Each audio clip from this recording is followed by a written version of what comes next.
Friends, मैं प्रदीप कुमार स्वागत करता हूं इस न्यू वीडियो में। ये वीडियो स्पेशल होने वाला है फार्मूला को लेकर के। एयरफोर्स ग्रुप XY के जितने भी कैंडिडेट एयरफोर्स के लिए तैयारी करते हैं उनके लिए ये वीडियो बहुत ही इंपॉर्टेंट है, जो ग्रुप X के लिए स्पेशल तैयारी करते हैं। ये वीडियो स्पेशल फार्मूला के लिए होने वाला है। जितना भी फार्मूला फिजिक्स में आपको पढ़ना है, जितना भी चैप्टर पढ़ना है, पूरे चैप्टर का एक जगह फार्मूला हम रख करके ये वीडियो बना रहे हैं। तो अगर आपके पास ये टोटल फार्मूला हो जाता है तो इसके बेसिस पर आप बहुत से क्वेश्चन कर सकते हैं, क्योंकि इस वीडियो में स्पेशल फार्मूला के लिए बात होगा और जितना भी फार्मूला है फिजिक्स में, ओनली फिजिक्स में, उस पूरे फार्मूला को एक जगह हम करके इस वीडियो को अपलोड कर रहे हैं। तो चलिए वीडियो को लास्ट तक देखिए। वीडियो को अच्छी तरह से रोक करके आप अपने कॉपी पेन उठा करके लिख सकते हैं जितने भी फार्मूला हम बता रहे हैं। तो चलिए सबसे पहले बात करते हैं फर्स्ट फार्मूला का। वेक्टर से रिलेटेड है ये फार्मूला है।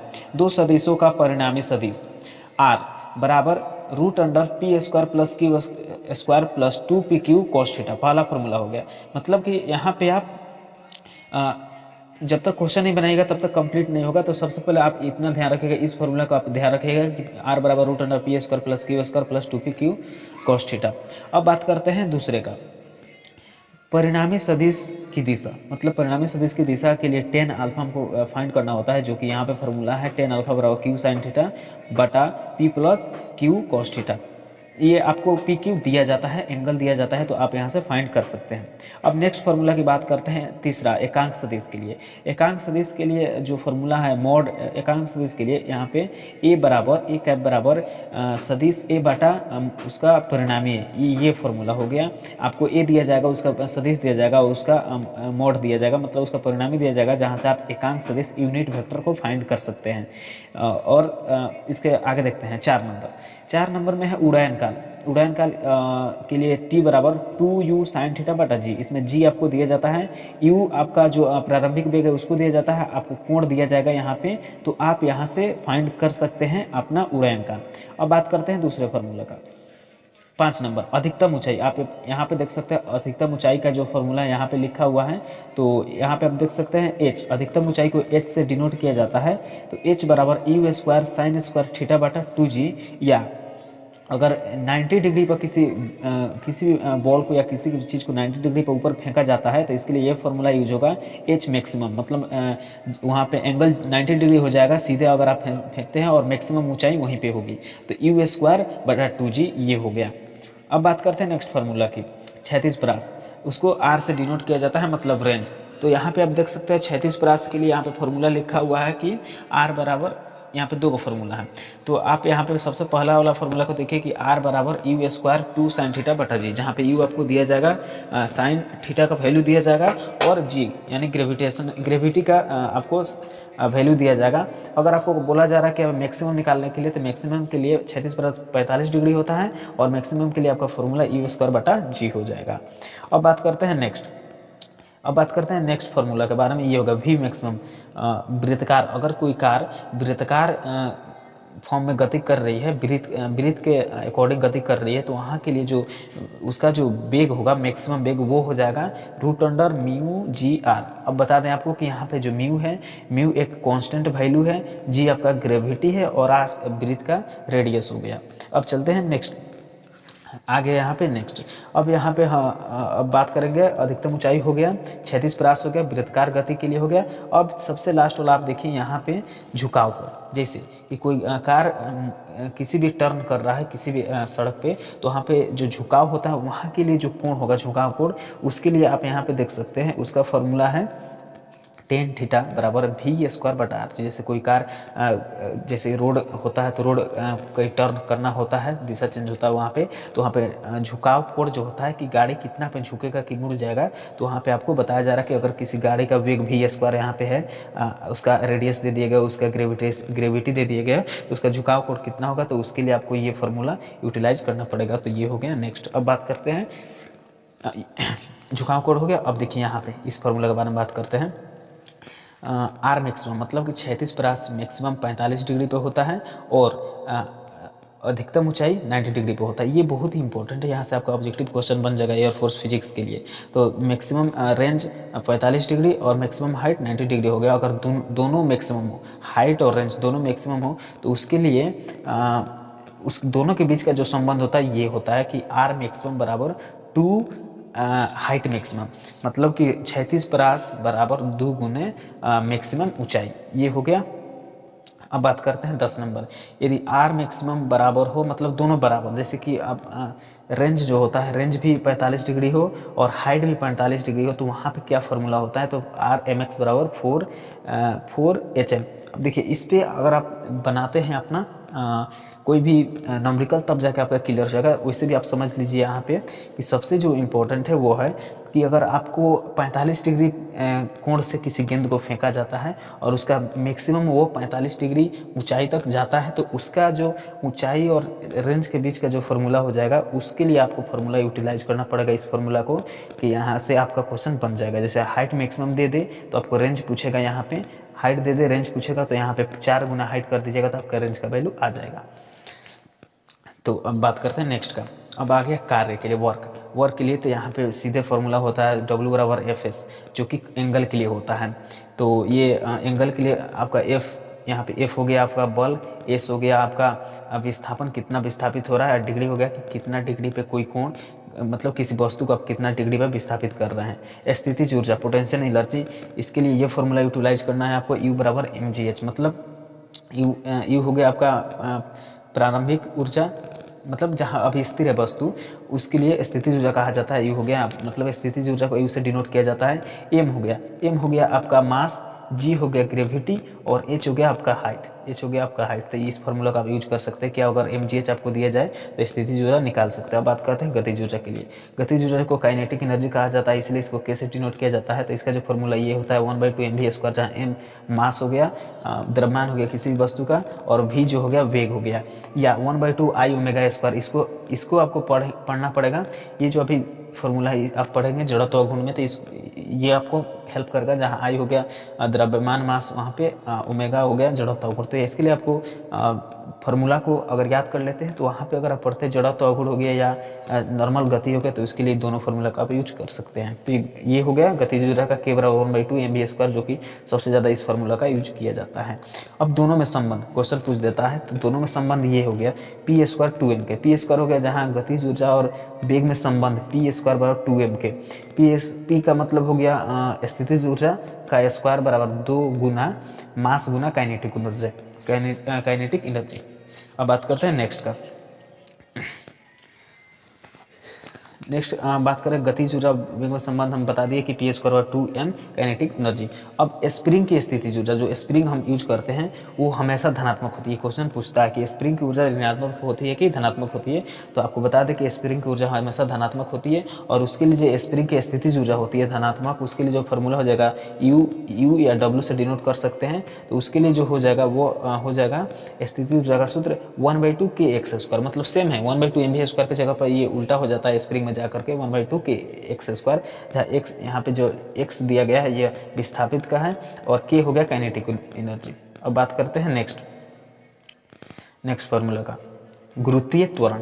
ये ग्रेविटी से रिलेटेड है, ये जो बहुत इंपॉर्टेंट है और इससे ज़्यादा बहुत क्वेश्चन पूछा जाता है। तो सबसे पहले बात करते हैं इसको लेकर के, ये इस फार्मूला का आप ध्यान से देखिएगा कि g बराबर, इस फार्मूला का आप देखिए यहाँ पे g बराबर gm/r², मतलब आप यहाँ पे समझ लीजिए कि सबसे जी, छोटा जी, यहाँ पे छोटा जी इसको ग्रेविटी कहा जाता है, बड़ा जी यहाँ पे हो गया गुरुत्वाकर्षण, एक मास हो गया, आर हो गया दो वस्तु के बीच की दूरी, यानी दो वस्तु के बीच की दूरी आर हो, दो वस्तु के बीच की दूरी आर हो, उसका ग्रेविटेशनल फोर्स जी हो, और उसका द्रव्यमान एम हो, तो जी बराबर छोटा जी बराबर 12 gm/r², ये फॉर्मूला हो जाएगा। जहाँ पे आपको यहाँ पे वैल्यू देखने को मिल जाएगा, छोटा जी का जो वैल्यू हो गया 4/3 पाई रो जी, यहाँ पे एक रिलेशन फिक्स किया जाता है। तो आपको डायरेक्ट फार्मूला लिख लेना है, और जब आप पढ़िएगा तो यहाँ से आपको क्वेश्चन बन जाएगा।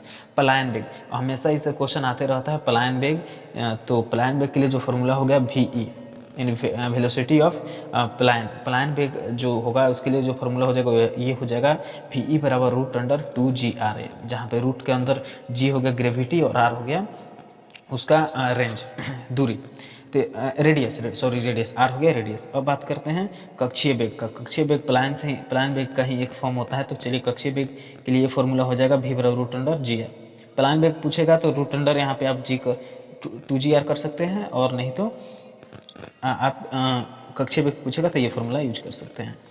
अब बात करते हैं केपलर का नियम का। ये केपलर का नियम डायरेक्ट पूछता है एयरफोर्स ग्रुप एक्स का फिजिक्स के लिए कि केपलर का नियम बताइए। टी स्क्वायर समानुपाती होता है आर क्यू के, यानी जो उसका कक्षीय जो टी हो गया आवर्तकाल होगा उसका स्क्वायर समानुपाती होता है रेडियस का। तो ये हो गया आपका इसके बारे में। तो ये आपका कंफर्म हो गया होगा केपलर का नियम टी स्क्वायर। केपलर का जो नियम है वो टी स्क्वायर समानुपाती आर के, मतलब आवर्तकाल जो का स्क्वायर होता है वो समानुपाती होता है त्रिज्या का। अब बात करते हैं नेक्स्ट फार्मूला का, जड़त्व अवगुण। ये जड़त्व अवगुण I बराबर एम आर स्क्वायर होता है, जहाँ एम का वैल्यू हो गया मास, आर का मतलब हो गया रेडियस। तो ये हो गया आपको डायरेक्ट फार्मूला पर आपको वैल्यू पुट करके आप यहाँ पे आंसर ला सकते हैं। अब बात करते हैं सरल लोलक आवर्तकाल। जो सरल लोलक होता है उसका आवर्तकाल टी बराबर का जो फार्मूला होता है टी बराबर 2π√L/g, जहाँ एल हो गया लेंथ, और जी हो गया ग्रेविटी। तो आपको यहाँ से वैल्यू पुट करके आंसर ला लेना है। हुक का नियम बहुत ही पूछता है। हुक का नियम के लिए प्रतिबल जो होता है वो डायरेक्ट प्रोपोर्शनल होता है।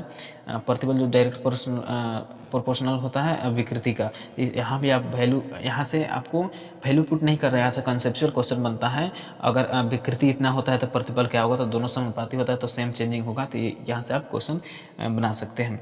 अब सातत्य समीकरण, पाइप जो होता है जहाँ पे केशिकत्व का नियम फॉलो होता है उसके लिए ये फॉर्मूला हो गया कि A1 V1 बराबर A2 V2, मतलब A1 उसका आयतन V1 से मतलब वेग से चलता है तो उसमें एरिया और वेलोसिटी में कुछ चेंजिंग होता है।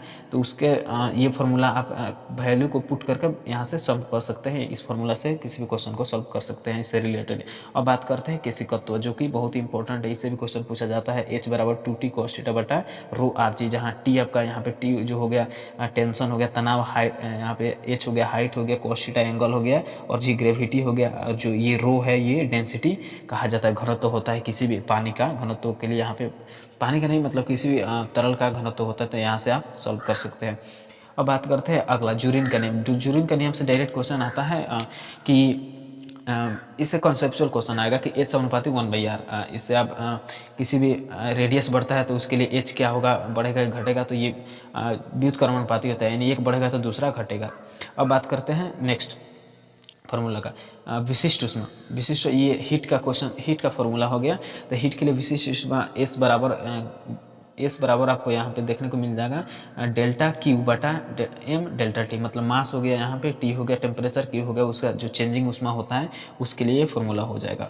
अब बात करते हैं स्टीफन का नियम, E समानुपाती T4, जहाँ E विकिरण की तीव्रता हो गया, T टेम्परेचर, यानी टेम्परेचर का पावर 4 होता है। जो स्टीफन का नियम है इसमें एनर्जी जो होता है डायरेक्ट समानुपाती होता है टेम्परेचर के घात, मतलब पावर 4 के टेम्परेचर के मतलब समानुपात हो। जैसे कि यहाँ पे आपको क्वेश्चन दे देगा कि आपका T बराबर, जैसे कि एनर्जी आपको दे देगा 5 एनर्जी दे देगा, इसको अच्छा समझिए।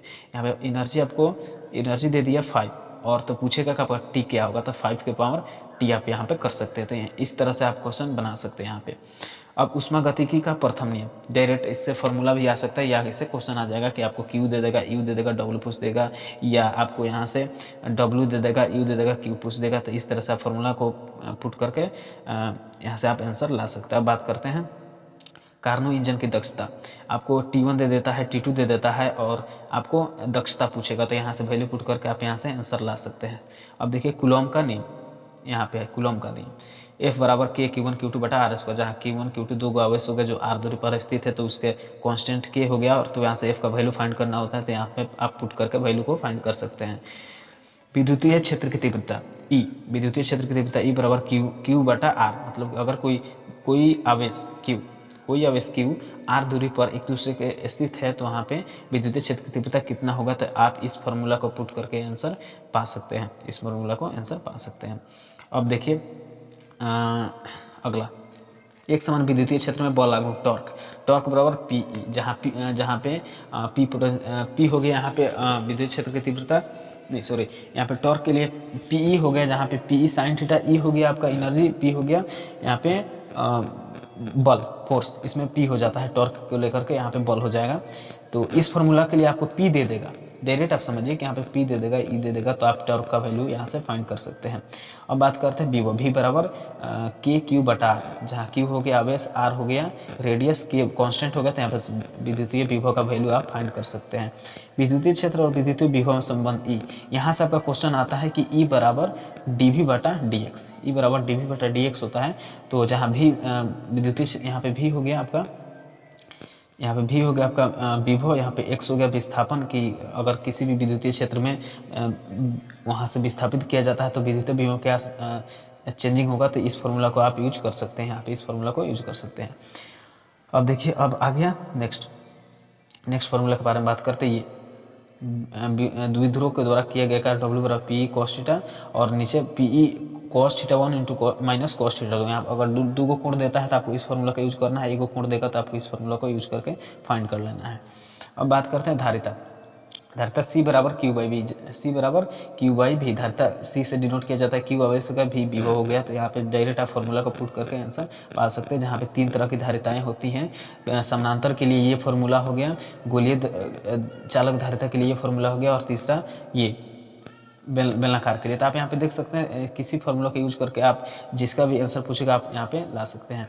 अब देखिए, संधारित्र में संचित ऊर्जा, संधारित्र आपको पढ़ना पड़ेगा फिजिक्स में, तो उसके लिए जो संचित ऊर्जा होता है उसके बारे में यहाँ पे फॉर्मूला है कि U बराबर 1/2 CV स्क्वायर या Q स्क्वायर बटा 2C या 1/2 QV। तीनों में से किसी फॉर्मूला का वैल्यू अगर मिलेगा उसको आप पुट करके यहाँ पे आंसर ला सकते हैं।